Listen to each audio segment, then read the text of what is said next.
เก้าพี่น้องให้หนักเก้าคนชมวิวบรรยากาศทะเลอุดมไซให้เราให้ บรรยากาศดีหลาย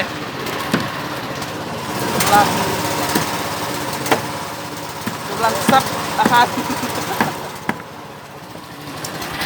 กำลังเลย ตกคือเก่าแล้วคือเก่าเด้อเราให้เด้อ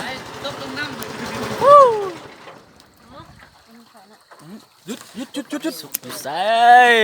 บ้านเจ้าไม่บ่บ้านเจ้าไม่บ่นั่นนี่บ้านพ่อบ้านแม่เจ้านี่เที่ยวทะเลเด้อมื้อนี้เด้อทางสันเล็กน้อย เย่แม่อย่าซื้อเรียกมาลิ้นทะเลเด้อพี่น้องคือเก่านี่ตรงนะ คือยันไหมยันให้เจ้าภาพปานนี้แม่มาโอ้ย จอกเลยเสีย